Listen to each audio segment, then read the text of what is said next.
ini. Saudara-saudara sekalian, kalau kita pelajari sejarah AI, akademisi, maka di situ itu ada peristiwa bagaimana Gregory Bateson ini dengan istrinya Margaret Mead pernah melakukan penelitian di Papua sama di Bali. Di Papua itu dia melakukan penelitian di Naven, kemudian di Bali penelitiannya di sekitar Ubud itu, di Bayo Gede namanya, dan dia menceritakan tentang Balinese karakter. Nah, tapi yang menarik, tahun 36 penelitian etnografis mereka ini itu digunakan sebagai dasar oleh Massey Foundation, satu kelompok expert AI yang kemudian mereka membangun yang menjadi cikal bakal artificial intelligence ini atau akademisi. Dan dari sana ilmu sibernetika itu muncul, teori sistem. Dan itu berdasarkan atas data-data penelitian di Bali dan penelitian di Papua, di Sungai Sepik. Dan kalau kita lihat kemudian awal-awal dari algoritma AI itu, maka dia akan bekerja dalam expert system atau teori sistem semacam itu. Nah, karena itu kalau kita lihat sekarang juga bagaimana penerapan AI dari budaya Indonesia ini, itu bisa dilihat dari keberhasilan KRIS ya. KRIS ini Quick Response Code Indonesian Standard yang kita gunakan sekarang, yang menakutkan Amerika itu. Sebenarnya KRIS ini dasarnya itu adalah tradisi mata uang Krisnala. Krisnala itu mata uang yang dibangun pada masa Medang Kamulan sekitar abad ke-10 ke-11 dan kemudian digunakan sebagai alat tukar. Bedanya Krisnala dengan mata uang biasa seperti sekarang ini itu mirip seperti apa yang dilakukan tadi oleh BSI. Pertama, mata uang ini adalah sebagai penyimpan nilai, yang kedua sebagai alat tukar, dan yang ketiga sebagai alat untuk perkembangan diri, yang tadi tentang wakaf akhirat itu. Karena itu ada harta, ada emas, dan ada Mas Taufik bisa agak didekatkan mic-nya.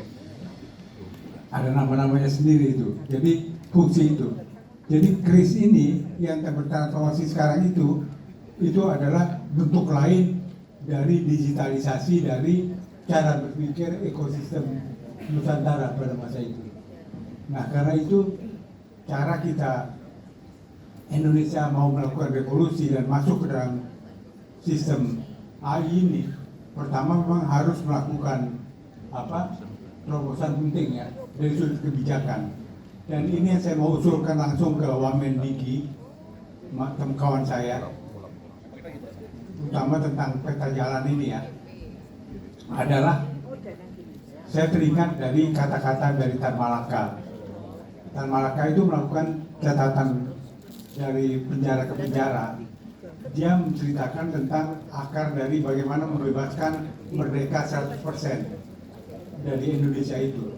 Salah satu catatan dia mengatakan bahwa merdeka 100% itu harus terkait dan terikat dalam ekosistem dan jaringan yang ada.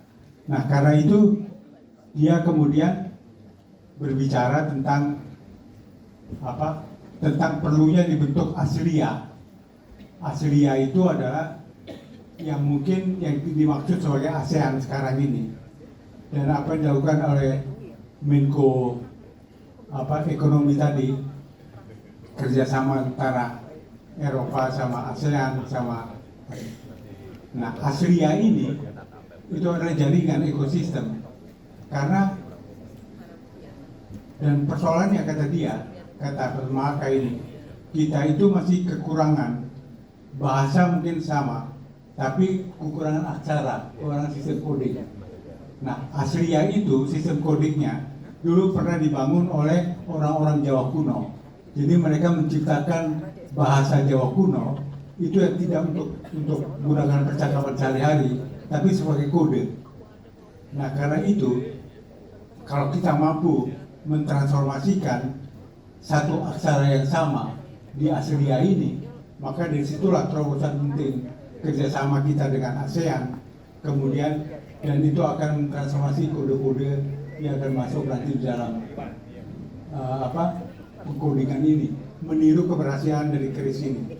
Saya kira itu usulan saya, karena ini konkret dan cara bagaimana kita masuk dalam kebudayaan.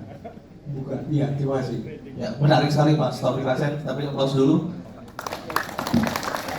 Saya kira luar biasa ya, berbicara tentang sesuatu yang sangat futuristik.